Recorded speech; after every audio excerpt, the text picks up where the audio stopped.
आपण श्रवण करत आहात ज्येष्ठा गौरीची कहाणी. आटपाट नगर होतं. तिथं एक गरीब ब्राह्मण राहत होता. पुढं एके दिवशी काय झालं, भाद्रपद महिना आला. घरोघरी लोकांनी गौरी आणल्या. रस्तोरस्ती बायका दृष्टीस पडू लागल्या. घंटा वाजू लागल्या. हे त्या ब्राह्मणाच्या मुलांनी पाहिलं. मुलं घरी आली. आईला सांगितलं, आई आई आपल्या घरी गौरी आण. आई म्हणाली, बाळांनो, गौर आणून काय करू? तिची पूजापत्री केली पाहिजे, घावन घातल्याचा नैवेद्य दाखवला पाहिजे आणि आपल्या घरात तर काही नाही. तुम्ही बाबांजवळ जा. बाबा बाजारातून सामान आणायला सांगा. सामान आणलं म्हणजे गौर आणीन. मुलं तिथून उठली, बापाकडे आली.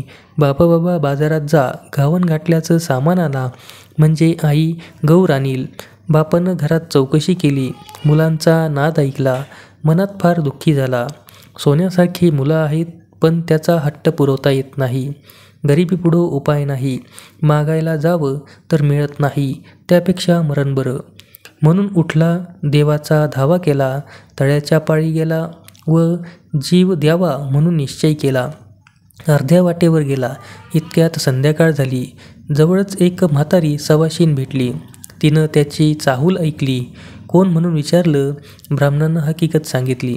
म्हातारीनं समाधान केलं. बोधाच्या 4 गोष्टी सांगितल्या. ब्राह्मणानं म्हातारीला घरी आणलं. बायकोनं दिवा लावला. चौकशी केली. पाहुण्याबाई कोण आणल्या म्हणून विचारलं. नवऱ्यानं आजी म्हणून सांगितलं. बायको घरात गेली. आंबिलीकरिता कन्या पाहू लागली. तो मडकं आपलं कन्यांनी भरलेलं दृष्टीस पडलं. तिला मोठं नवल वाटलं. ही गोष्ट तिनं आपल्या नवऱ्याला सांगितली. त्याला मोठा आनंद झाला. पुढं पुष्कळ पेज केली. सगळ्यांनी पोटभर खाल्ली. सगळीजण आनंदात निजली. सकाळ झाली तशी म्हातारीनं ब्राह्मणास हाक मारली. मुला मला नाऊ घालायला सांग. म्हणाली, घावन घातलं कर. नाही काही म्हणू नको, रडू काही गाऊ नको. ब्राह्मण तसाच उठला, घरात गेला. बायकोला हाक मारली. अगं ऐकलंस ना, आजीबाईंना नाऊ घाल असं सांगितलं. आपण उठून भिक्षेला गेला. भिक्षा पुष्कळ मिळाली.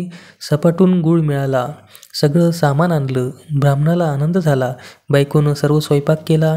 मुलाबाळांसुद्धा सर्व पोटभर जेवली. म्हातारीनं ब्राह्मणाला हाक मारली. उद्या जेवायला खीर कर म्हणून सांगितलं. ब्राह्मण म्हणाला, आजी दूध कुठून आणू? तशी म्हातारी म्हणाली, तू काही काळजी करू नकोस. आता उठ आणि तुला जितक्या गाई म्हशी पाहिजे असतील तितके कुटे पुर. तितक्यांना दावी बांध. संध्याकाळी गोरज मुहूर्तावर गाई म्हशीची नावं घेऊन हाका मार, म्हणजे त्या येतील. तुझा गोठा भरेल. त्याचं दूध तू काढ.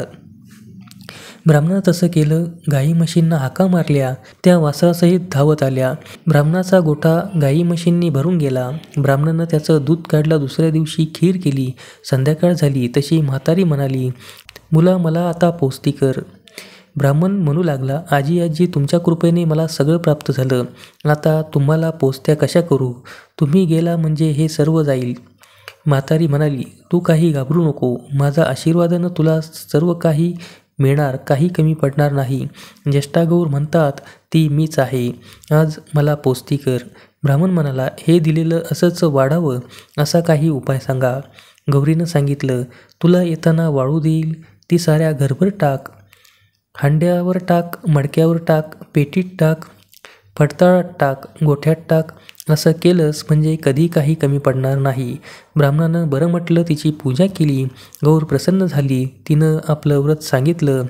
भादव्याच्या महिन्यात तळ्याच्या पाळी जावं. 2 खडे घरी आणावेत. ऊन पाण्यानं धुवावं. ज्येष्ठ गौर व कनिष्ठ गौर म्हणून त्यांची स्थापना करावी. त्यांची पूजा करावी. दुसरे दिवशी घावनगोड, तिसरे दिवशी खीरपोळीचा नैवेद्य दाखवावा. सवाष्णींची ओटी भरावी.